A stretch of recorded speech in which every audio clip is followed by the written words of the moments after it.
সত্যি আমি খুব রানটা নিয়ে টেনশনে ছিলাম, আর সত্যি খুব টেনশন হচ্ছিল। তাই জন্য খেয়াল করো, দেখো 24 তারিখের পর থেকে আমি ভিডিও আপলোড করেছিলাম না। 25, 26, 27 কোনো ভিডিও আপলোড আসেনি তোমাদের কাছে।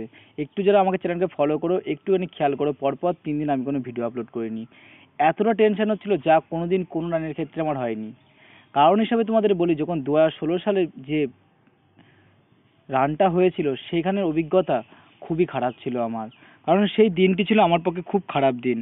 আর সেই দিনটির জন্য আমার এই 27 তারিখের রানটা খুব টেনশনে ছিলাম। 2016 সাল সেই যে লাস্টের দিকে যখন বছরের শেষের দিকে রান হয়েছিল কনস্টেবলে, তোমরা অনেকেই জানো খুব বাজে রিক্রুটমেন্ট হয়েছিল আমার ক্ষেত্রে বা অনেকের ক্ষেত্রে, বা তাদের নির্বাচনটা সঠিক ছিল।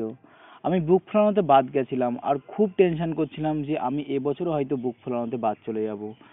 কারণ সেই বছরে 2016 সালে আমি স্যারকে রিকোয়েস্ট করেছিলাম যে আমাকে একটু হাত নামিয়ে ফেলাতে দিন অথবা আর একবার বুক ফেলাতে দিন, কিন্তু যাই হোক তাদের নিয়ম অনুযায়ী তারা আর বুক ফেলাতে দিয়েছিল না, আর এতে আমি সেই বছর বাদ পড়ে যাই। আর 2016 সালটা ছিল খুবই বাজে সাল আমার পক্ষে।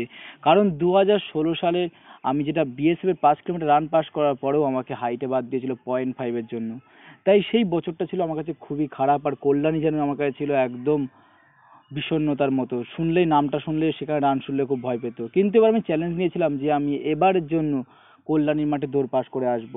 আর সেই জন্য খুব প্র্যাকটিসও করেছিলাম লাস্ট 20 দিন, দুবেলা রান প্র্যাকটিস করেছিলাম। আর তোমাদেরকেও ভিডিওতে বলেছিলাম যে দুবেলা রান প্র্যাকটিস করতে, যারা অল্প সময়ের মধ্যে জবটা পেতে চাইছো বা রানটা পাস করতে চাইছো। আর সেই অভিজ্ঞতা তোমাদেরকে শেয়ার করব যে মাঠে কি হয়েছিল পরপর স্টেপ বাই স্টেপ। তো দেখো ফার্স্টে যে আমরা কিন্তু 10 ধরেছিলাম 4:50 সামথিং, এরকম টাইমে 10 ধরেছিলাম কারণ ফার্স্টের দিকে রান করবো বলে, কিন্তু সেটা যাই হোক হয়ে ওঠেনি। কারণ হিসাবে তোমাদেরকে বলি, দেখো যখন গেটে খুব হুড়োহুড়ি হয়েছিল সেদিনকে, আর এরকম খারাপ দিন হয়তো ডাব্লিউ পুলিশের রিক্রুটমেন্টের ক্ষেত্রেও হয়নি। আর হুড়োহুড়িতে একটি ছেলে পড়েও যায়, ও সাইকেলের উপরে পড়ে, তার পিঠ কেটে যায়, ও একজনের পায়ে শিক ঢুকে যায়। তাদেরকে রিক্রুটমেন্টের প্রথম দিকে রান করানো হলো, পিঠে ছেলেটি যে কেটে গেছিল সে দৌড়ে ফেল করে, আর যার পায়ে শিক ঢুকে গেছিল সে পাস করে গেছিল। যারা ওই সেদিনকে মাঠে ছিল 27 তারিখে, আমি কোনো মিথ্যে কথা বলছি না, তারা যারা প্রথম দিকে রান করার জন্য গেছিলে তারা এই কথাগুলো সবই জানো। অবশ্যই কমেন্ট বক্সে কমেন্ট করে বলতে পারো। তারপর যে অভিজ্ঞতা তোমাকে শেয়ার করব, তো প্রথমে খুব রেগে গেছিল পুলিশ অফিসারগুলি, ভেবেছিলাম সেদিনকার রিক্রুটমেন্টে আমাদের কপালে খুবই দুঃখ আছে, কারণ এরকম একটা বাজে দুর্ঘটনা ঘটেছে সেখানে। তারপর যাই হোক, তারপর সেখানে গিয়ে গেট থেকে ঢুকিয়েই সবাইকে খুব কড়াভাবে বলে এখানে চুপচাপ বসে থাকতে, এক পাও এখান থেকেও নড়বে না, বাবু দিয়ে বসে থাকো। তারপর সেম ভাবে কিছুক্ষণ পর 10-15 মিনিট যখন শান্ত হয় বিষয়টি, তারপরে আমাদেরকে বলে ভিতরে মাঠের দিকে চলে যাও। তো মাঠের দিকে যাওয়ার সময় সেখানেও হুড়োহুড়ি হয়, কারোর জুতো ছিঁড়ে যায়, কারোর জুতো খুলে যায়, কারণ খুবই সেদিনকে হুড়োহুড়ি হচ্ছিল। কেন? কারণ তোমরা জানো 26 তারিখে রাত্রে কিন্তু খুব বৃষ্টি হয়েছিল, সবাই চাইছিল যে মাঠটার পরিস্থিতি কেমন আছে দেখতে, অথবা মাঠে হাতে রান করতে, সকাল সকাল রোদ উঠে গেলে তেতে যাবে মাঠটা। সেই জন্য সবাই ফার্স্টের দিকে রান করতে যাচ্ছিল, আর যারা আগের দিন দৌড়ে আসছিল তারাই বলছিল সকাল সকাল রান করলে বেশি ছেলেপিলে পাস করছে। আর এটা বাস্তব যে সকাল সকাল রান করা যাচ্ছে কল্যাণী মাঠে, 30 জন ছাড়লে 24 থেকে 25 জন পাস করছে। যখন বেলায় রোদ উঠে যাচ্ছে কিন্তু তখন সেটা হাফ হাফ হয়ে যাচ্ছে, অথবা কোনো ব্যাচে 12 থেকে 13 জন পাস করছে 30 দিনের মধ্যে। আবার কোনো কোনো ব্যাচে কিন্তু আরো কম পাস করছে। এই অভিজ্ঞতাটা আমি অনেকক্ষণ দাঁড়িয়ে দাঁড়িয়ে খেয়াল করছিলাম।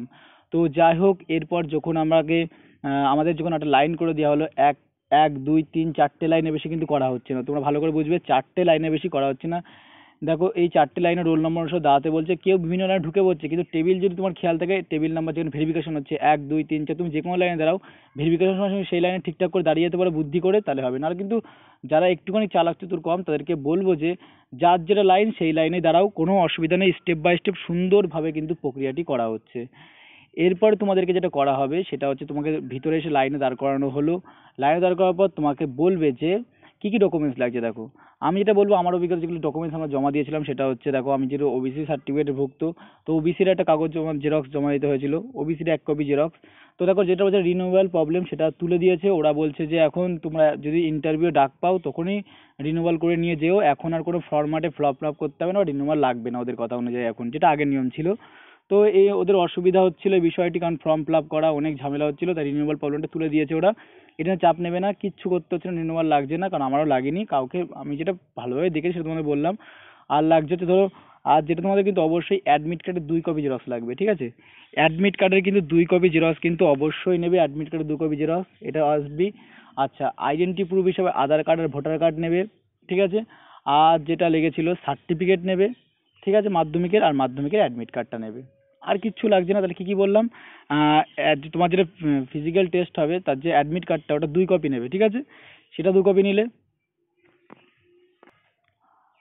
তারপরে নেবে হচ্ছে আধার কার্ড ও ভোটার কার্ড একটা নেবে, যে কোনো একটা নেবে ডকুমেন্টস হিসাবে। তারপরে তোমার 3 নম্বর যেটা লাগবে হচ্ছে সার্টিফিকেট নেবে মাধ্যমিকের, আর মাধ্যমিকের অ্যাডমিট কার্ডটা নেবে। এই 4টে জিনিস জাস্ট জেরক্সগুলো তোমরা এক জায়গায় করে নেবে, আর আসল কপিগুলো এক জায়গায় করে নেবে, ঠিক আছে? এরপর তোমার যখন টেবিলে রাখা হবে, টেবিলে ভেরিফিকেশনটা করা হচ্ছে, তো সেই টেবিলে যাও। তোমার যদি 1 নম্বর টেবিল বলে 1 নম্বর টেবিল ভেরিফিকেশন করবা, মানে ভেরিফিকেশন বলতে অর্থাৎ তোমার কাগজপত্রগুলো দেখা হচ্ছে, আসলটাও দেখা হচ্ছে, আর জেরক্সটা ওরা জমা নিয়ে নিচ্ছে, পিন আপ করে নিয়ে নিচ্ছে, আর তারপর একটা সই করাচ্ছে। ব্যাস, ভেরিফিকেশনটা তাহলে কমপ্লিট হয়ে গেল। এরপর তোমরা চলে যাও হচ্ছে এরপর তোমরা চলে যাবে, এবার তোমাদের কিন্তু সঙ্গে সঙ্গে সই করার সঙ্গে সঙ্গে অ্যাডমিট কার্ডটা দিয়ে দিচ্ছে না ভেরিফিকেশন ওখান থেকে।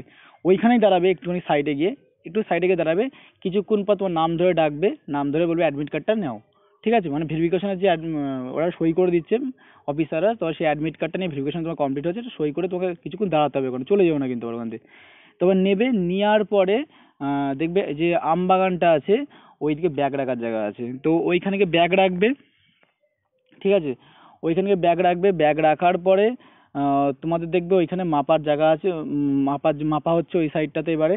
তো আগের বার যখন মাঠের সামনের দিকে মাপা হচ্ছিল, এবার হচ্ছে ব্যাক সাইডে মাপা, আম গাছের দিকে মুখ করে এবার মাপা হচ্ছে। আগেরবার মাপা হয়েছিল কিন্তু মাঠের দিকেই মাপা হচ্ছিল, এবার মাঠের দিকে মাপা হচ্ছে না, এবার কিন্তু আম বাগানের দিকে মাপা হচ্ছে, মুখ করে মাপা হচ্ছে।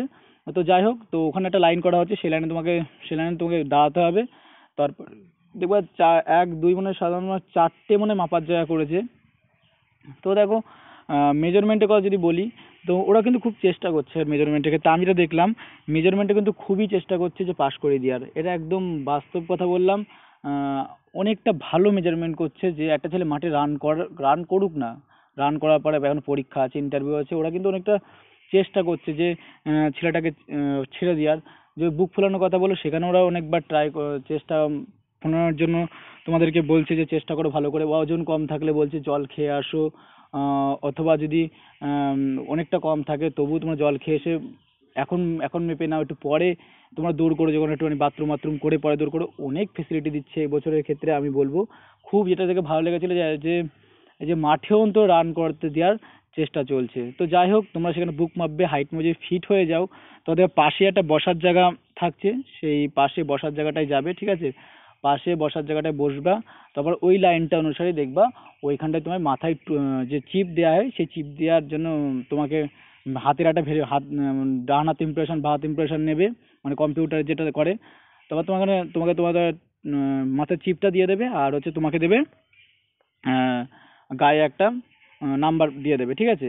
তারপর তোমাকে কি করবে, তারপর তুমি যদি মাঝখানে কোনো বাথরুম করতে চাও, তো মাঠে ঢোকার আগে বাথরুম করে আসতে পারো, খেতে পারো, ইটিসি করতে পারো, তোমার যেটা ভালো লাগে। যদি তোমার বুক হাইট মাপা হয়ে যায়, তারপর তুমি যেটা ইচ্ছে তুমি যখন ইচ্ছে রান করতে পারো, ঠিক আছে? দেখো, হুড়োহুড়িটা কেন হয়েছিল আমি তোমাদেরকে বলবো। দেখো, যেটা তোমার আগেই বললাম যে সকালবেলাটা কিন্তু আবহাওয়াটা খুব সুন্দর থাকছে ওই মাঠের, ঠিক আছে? আর রান করতে একটুও কষ্ট হচ্ছে না, কিন্তু বেলা হলে না প্রচণ্ড কষ্ট হচ্ছে, যেটা আমারও হয়েছিল, প্রচণ্ড কষ্ট হচ্ছিল, এতটা তাপ লাগছিল গায়ে, মনে হচ্ছে জ্বলে যাচ্ছিল গাটা, ঠিক আছে?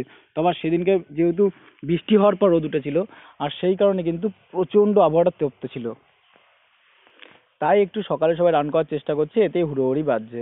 যাই হোক, তোমার যদি ক্ষমতা থাকে যে বেলায় রান হোক বা যখন রান হোক তুমি পাস করবে, তো হুড়োহুড়ি কোনো বিষয় নেই, তুমি ধীরে সুস্থে তুমি রানটা করতে পারো। তো যেটা বলছিলাম যে তোমাকে চিপ দিয়ে মাথায় বেঁধে দিয়ে হবে, ওরাই বেঁধে দেবে, আর তোমার গায়েও নাম্বারটা ওরাই আটকে দেবে, এটা কোনো চাপ নেই। তারপরে এক জায়গায় বসতে বলবে একসাথে, কিন্তু প্রথম দিকে টেস্টিং মানে যদি ফার্স্ট লাইন নিতে চাও, প্রথম লাইনে কিন্তু 15 থেকে 16 জন অথবা 20 জন ছাড়ছে, তারপর থেকে কিন্তু তোমাকে 30 জন করে ছাড়বে, ঠিক আছে? ভালো করে বুঝে নাও, তারপর কিন্তু 30 জন করে ছাড়বে, প্রত্যেকবার 30 জন করে ছাড়ছিল সেদিনকে। তো প্রথম দিকে তোমায় বললাম 24 25 জন পাস করছিল, কিন্তু পরের দিকে গিয়ে সেটা কিন্তু 12 14 জনে হয়ে যাচ্ছিল বেলা হওয়ার জন্য। তো আমার ক্ষেত্রে এই প্রক্রিয়াগুলো কমপ্লিট হয়ে যাওয়ার তারপরে আমার কিন্তু খুব খিদে পেয়েছে, যেটা একটা আমার বন্ধু গেছিলো, তার কাছে বিস্কুট নিয়ে আমি খেয়েছিলাম, কারণ প্রচণ্ড খিদে পেয়ে গেছিলো, অনেক বেলা হয়ে গেছিলো, 11:30 বেজে গেছিলো, সকাল থেকে না খেয়েছিলাম, আর টেনশনে কয়দিন খুব খাওয়া দাওয়া ঠিক মতো ছিল না। তো যাই হোক, খুব খিদে পেয়েছে, 2টো বিস্কুট খেয়েছিলাম, অনেকে বলে বিস্কুট খেলে বমি হতে পারে, গলা শুকিয়ে যেতে, আমি এইসব কিছু ভাবিনি, কারণ আমার একটাই চিন্তা ছিল যে আমার মাঠটা পাস করতে হবে, আর যদি আমি পেটে কিছু না খাই আমি রান করতে পারবো না, কারণ খুবই কষ্ট হচ্ছিল, পেট ডাকছিল, আর প্রচণ্ড পেটে খিদে পেয়েছিল, আর রোদে মনে হচ্ছে গ্লুকোজ দিয়ে শুকিয়ে যাচ্ছিল। তা সত্ত্বেও একটা কথা চিন্তা করছিলাম, শুধু দৌড়টা আমার পাস করতে হবে। তো যাই হোক, এবারে মাথায় চিপ দেওয়ার পর সেটা মাঠে বসানো হয় এক সাইডে, যখন 30 জন হয়ে যায় তখন কিন্তু ওরা রানটার জন্য ডাকে। ও পরপর তারপরে 30 জনকে কিন্তু লম্বা বরাবর হরিজন্টাল টাইপের করে লম্বা বরাবর কিন্তু দাঁড় করিয়ে দেওয়া হয়। এরপর তোমাদের রান শুরু হয়ে যাবে, যেটা আমার ক্ষেত্রে হয়েছিল। তোমাদের ক্ষেত্রে আবার কিন্তু একটা অফিসারকে আমাকে হাত দিয়ে দেখাবে, যখন একটা শাটারের আওয়াজ হবে তোমাদেরকে রান শুরু হয়েছিল। আর রান শুরু হওয়ার পরে তোমাদের কিন্তু এই যে যে ম্যাগনেট লাগানো একটা জায়গা আছে, যেটা ঘর টাইপের, ওর মধ্যে দিয়ে তোমার কিন্তু 8 পাক যেতে হবে। আর পাক কিন্তু তোমার নিজের পাক নিজের গুনতে হবে। আর আবার বলে দিলাম, রিনিউয়াল নিয়ে কোনো প্রবলেম নেই, তোমরা এটা নিয়ে কোনো চাপ নেবে না। আর মেজারমেন্টে তুমি যদি সঠিক হয়ে থাকো, এটাও এবছরে চাপ নেই, কারণ তোমাকে অনেকবার সুযোগ দিচ্ছে, তোমাকে মেজারমেন্টে পাস করানোর জন্য ওরা অনেকটাই চেষ্টা করছে, যেটা আগে কোনোবার হয়নি, এটা এবারে দেখা যাচ্ছে। তাই একদম বাস্তব কথা বললাম, খুবই ভালো রিকমেন্ড করছে। আর উচিত মাঠে মনে করি রানটা করতে দেওয়াটা ছেলেকে, হয়তো সেদিন হয়তো কোনো কারণে বুক ফোলাতে পারেনি, হয়তো একটুখানি কোনো প্রবলেম হচ্ছে শরীরে, তাকে রান করতে দেওয়াটা উচিত সেদিনের জন্য মনে করি আমি। কারণ এখানেই সব শেষ না, কারণ পরীক্ষা থাকে সামনে, আর তারপরে ইন্টারভিউ থাকে, মেরিট লিস্ট থাকে, তাই রানটা করতে দেওয়াটা তাকে উচিত, কারণ সে প্র্যাকটিস করে এসছে অনেকদিন ধরে। আর দেখো, রানটা পাস করা কিন্তু এতটা সোজা, যারা মনে করছো যে আমি জানি ওর কাছে ইজি, আবার কারোর কাছে কিন্তু কঠিন, কঠিন তাদের কাছে যারা প্র্যাকটিস করেনি, যারা প্র্যাকটিস করছে তাদের কাছে ইজি ডাব্লিউবিসি রানটা পাস করা। শুধু আমার টেনশন ছিল, কিন্তু একটাই টেনশন ছিল, এটা আমি কিন্তু যে বুক ফেলানোতে বাদ না যায় অথবা মেজারমেন্টে বাদ না যায়, আমি এটাই শুধু চিন্তা করছিলাম, কারণ সেই ভয়টা আমার মধ্যে কাজ করছিল 2016 সালের। তো যাই হোক, রানটা যখন শুরু হয় তো আমি কিছু পিছনে ছিলাম, 7-8 জনের পিছনে ছিলাম যখন রানটা শুরু করেছিলাম। তো 70 মিটার কি 80 মিটার যাওয়ার পরে কিন্তু আমি ফার্স্ট পজিশনটা ধরে নিই, আর ফার্স্ট যে ব্যক্তি রান করেছে তাকে ধরে নিই, তারপর তাকে ওভারটেক করে ফেলি। আর তারপর থেকে আমি ফার্স্টেই রান করেছিলাম, আর পুরো 8 পাকই ফার্স্টেই রান করেছিলাম। তো আমি সামথিং 9 পাকের একটুখানি কম রান করার সময় ঘন্টা পড়ে যায়। তো যাই হোক, আমি ফার্স্টেই রান করেছিলাম আর ফার্স্ট হয়েছিলাম সেদিনের হিসাবে, কারণ ব্যাচটায় খুব ফাস্ট রানার ছিল না, বেশি ফাস্ট রানার থাকলে আমি তাহলে ফার্স্ট হতাম না, কারণ আমি এত ভালো দৌড়াতে পারি না, আমি নিজেও স্বীকার করি। মোটামুটি একটা রান যেটুকু দরকার হয় একটা পুলিশের জন্য, সেটুকু রান আমি তুলেছিলাম অনেক কষ্ট করে। তো যাই হোক, আমার 5 মিনিট 58 সেকেন্ড সামথিং সময় লেগেছিল সেদিনকে। আর কিন্তু আমি পুরোটা দৌড়েছিলাম, টাইম 6.5 মিনিটই দৌড়েছিলাম। এতে জানি না কেন ভেবেছিলাম হয়তো আমার পাক কমপ্লিট হয়নি, কারণ আমি মাঠে যখন প্র্যাকটিস করতাম 6:20 অথবা 6:15, 6:25, 6:10 এরকম লাগতো, কিন্তু সেদিনকে যখন আমি দাঁড়িয়ে দেখেছিলাম 5:58, আমি ভেবেছিলাম হয়তো আমি 7 পাক দিয়েছি, আমার 1 পাক বাকি আছে, তাহলে আমি জোরে আর 1 পাক দেওয়ার চেষ্টা করেছিলাম। কিন্তু যাই হোক, 10-20 মিটার থাকতে ঘন্টা বেল পড়ে যায়, আমি খুব কনফিউশনে ছিলাম যে আমি পাস করেছি কিনা। তবু দেখলাম ঠিক আছে, পরে ওনা বললো যে তুই বেশি দৌড়ে ফেলেছিস। তো যখন এরপর তোমাকে এক জায়গায় বসতে দেওয়া হবে, সেখানে চুপচাপ সরি, তোমাকে চিপটা জমা নেওয়া হবে, সেখানে আবার হাতের ছাপ নেবে তুমি ব্যক্তি রান করেছো কিনা জানার জন্য। তারপরে তোমাকে যেটা করা হবে, এক জায়গায় বসতে বলা হবে। বসার পরে সেখানে কিছুক্ষণ বসেছিল, তারপরে নাম ধরে এটাকে সই করিয়েছিল। তারপরে তোমাদেরকে বলা হবে যে আমবাগানে গিয়ে বসো আবার। তো সেখানে বসবে, কারণ তোমার যে পাস করো আর ফেল করো, তোমাকে অ্যাডমিট কার্ডটি দিয়ে দেওয়া হবে। আর অ্যাডমিট কার্ডে লেখা থাকবে, কম্পিউটারের মাধ্যমে এটাকে সিল মেরে দেওয়া হবে, তুমি পাস করলে পাস, ফেল করলে ফেল। আর তুমি পাস ফেল করেছো কিনা তখনই দেখে নিতে পারবে যখন তোমাকে সই করানো হবে দৌড়ের পরে, পাশে ফিট লেখা থাকলে তুমি ফিট হয়েছো, আর যদি আনফিট লেখা থাকে তুমি ফেল করেছো, ঠিক আছে। আর আশা করি ভিডিও তোমার কাছে হেল্পফুল হয়েছে, কারণ নিজস্ব অভিজ্ঞতা শেয়ার করলাম। ইউটিউবে অনেক কিছু বলছে দেখলাম, আমিও ইউটিউবে দেখেছিলাম অনেক কিছু, অনেক কথা বকে ফালতু ইউটিউবাররা। তো বাস্তব যেগুলো ঘটেছে সেগুলো তোমাদের সাথে শেয়ার করলাম, ফ্রেন্ডদের কাছে শেয়ার করে দিও। যারা ভয় পাচ্ছে, ভয় পাওয়ার কিছু নেই, লেটস বিগিন। আর খুব ভালো করে রান করো, যাদের রান এখনো সামনে রয়েছে, 5 তারিখ অব্দি কল্যাণী মাঠে রান, খুব সুন্দর মাঠ আর খুব ওয়েদার খুব ভালো। যারা যে টাইমে রান করার চেষ্টা করছো করো, আর শুধু ভাবো যে কোনো রান পড়বে আমার পাস করে আসতে হবে মাঠে, অবশ্যই পাস করবে, মেজারমেন্ট নিয়ে চাপ নিও না। জয় হিন্দ, বন্দে মাতরম, টেক কেয়ার। নতুন একটা ভিডিও তোমার সাথে আবার দেখা হবে, কেমন লাগলো অবশ্যই কমেন্ট করে বলো।